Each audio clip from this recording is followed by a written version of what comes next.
अस्सलामुअलैकुम। आफाक फारूक की नए वीडियो के साथ हाजिर हूँ। मौजू वही पाकिस्तान है। आप लोगों ने एतमाद के वोट के बाद खान साहब की तकरीर सुनी होगी। मदीना की रियासत, मगरबी जमहूरियत, चाइना के निज़ाम से मुतासिर।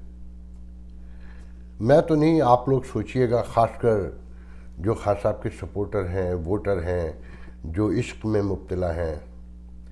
मुझे तो ये पता है कि कल जो पहली बड़ी लेजिस्लेशन यहाँ पर कांग्रेस के अंदर बाइडेन की पहली हैरान कुन बात यह है कि सबसे बड़ी और पहली जो पैकेज है, रिलीफ पैकेज कोरोना का 1.9 ट्रिलियन का, उसमें अपने डेमोक्रेट रिवोल्ट कर गए हैं।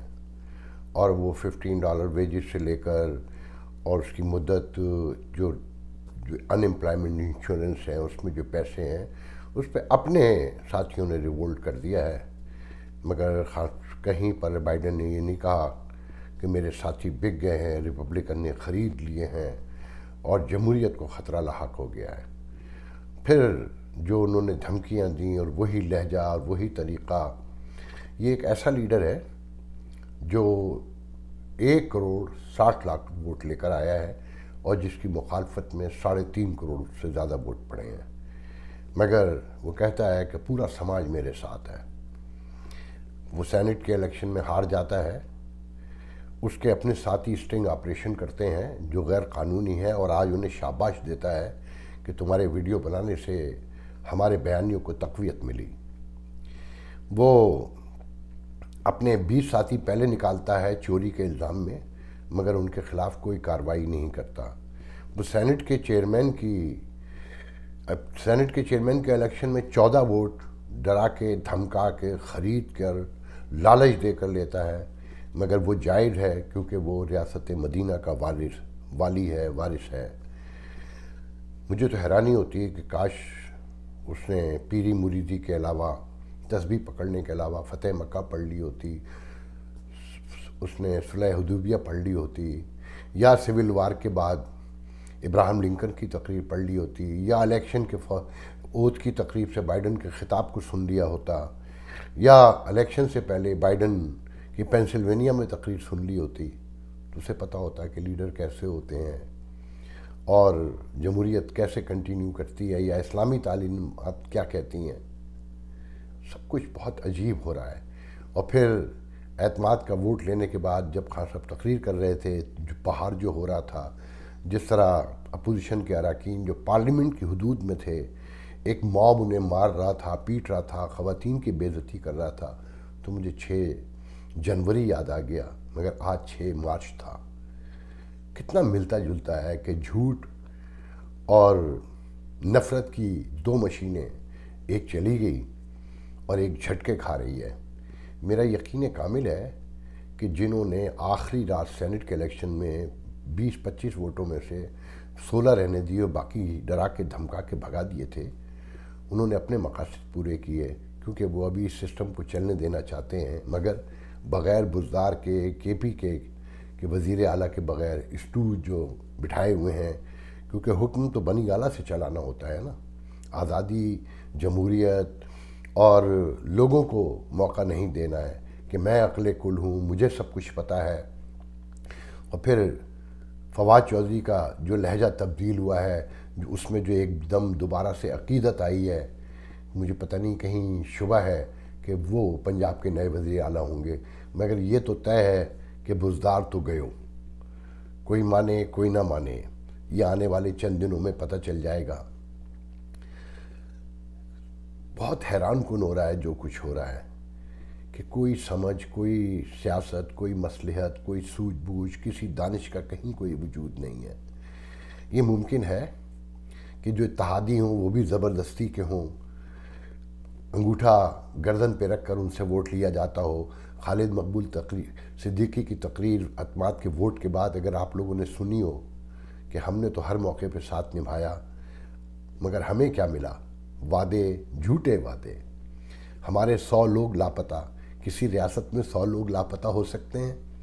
कुल तो 2000 से भी ज़्यादा हैं, मगर सिर्फ 100 कराची के MQM के लोग उर्दू स्पीकिंग लापता हैं, जिनके बारे में कभी हामिद मीर ने टेलीविज़न पर बैठ के कहा था कि जब उन्हें उठाते हैं तो उन्हें मारते हुए कहते हैं कि तेरी माँ हिंदुस्तान गई थी, जो तू पैदा हुआ यहाँ पर किसी हिंदू की पैदाइश है तू, ये एजेंसियों वाले कहते थे। और हामिद मीर ने कौमी टेलीविज़न पर जियो पर बैठ कर ये सुनाया था। इन नफ़रतों में और इन मायूसियों में और इन अंधेरों में कोई जमहूरियत और क्या कोई मईशत पनप सकती है? ये सब ख्वाब होता जा रहा है। मुझे तो ऐसा लगता है कि कल नजम सेठी किसी प्रोग्राम में कह रहे थे कि जो कुछ हो रहा है ये अपनी जगह पर है, वो दीवार से लग चुके हैं और नई प्लानिंग कर रहे हैं।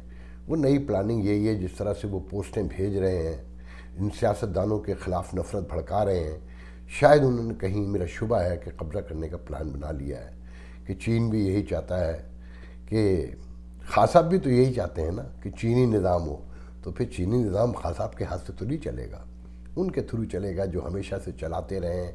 कभी बराह रास्त आकर तो कभी पीछे रहकर खां साहब जैसे लोग लाके, नवाज शरीफ जैसे लोग लाके, शौकत अजीज़ जैसे लोग लाके, ज़फ़रुल्लाह खान जमाली जैसे लोग लाकर, और एक तफसील है जूने जो जैसे लोग लाकर।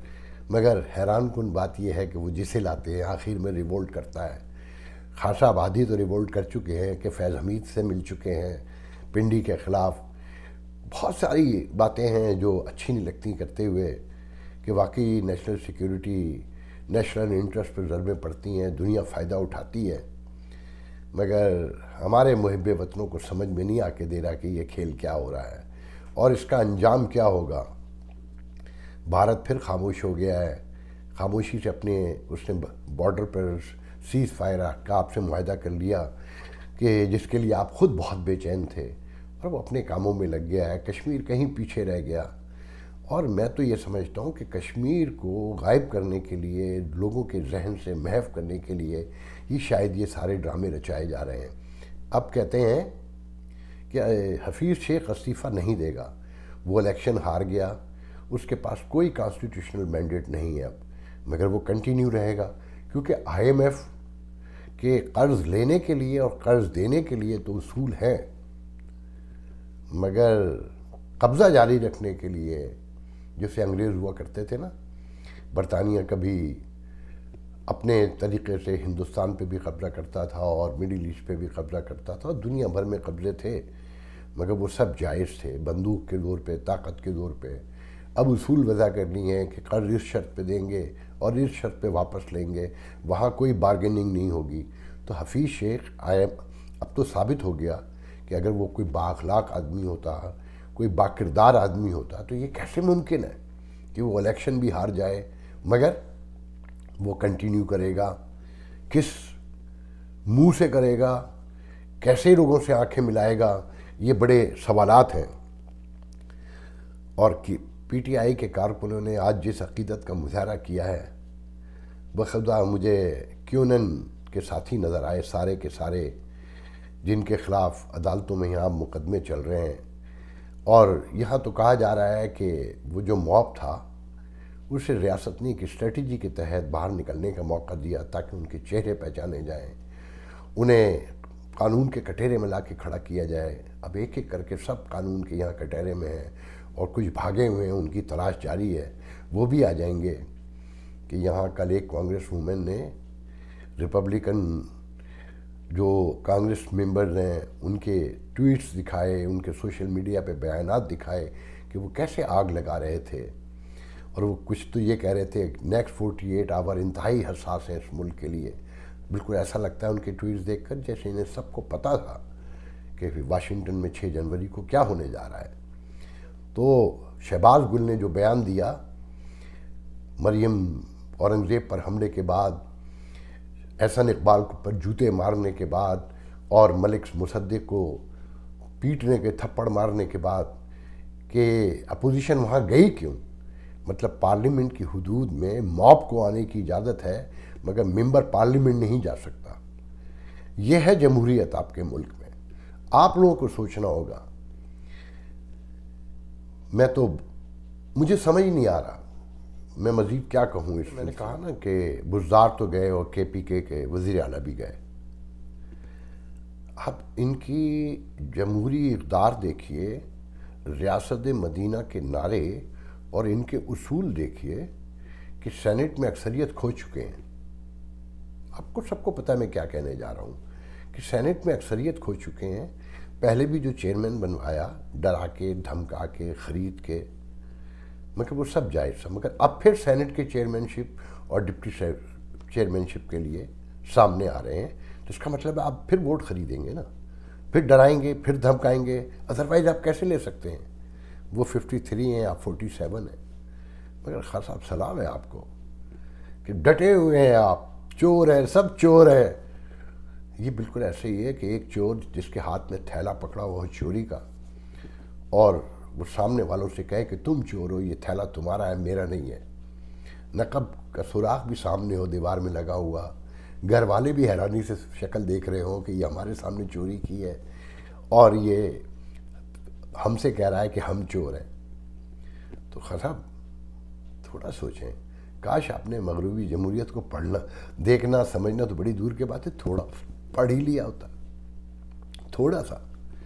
कोई इतने कम वोटों के साथ जिसमें आपके अपने 51, 56 वोट हैं, तहादियों पे आप खड़े हैं और आपकी धमकियां, अल्लाह माल हफीज़। और क्या कहूँ मैं खान साहब, मैं तो यही कहूँगा कि अल्लाह ताला आपको सुने।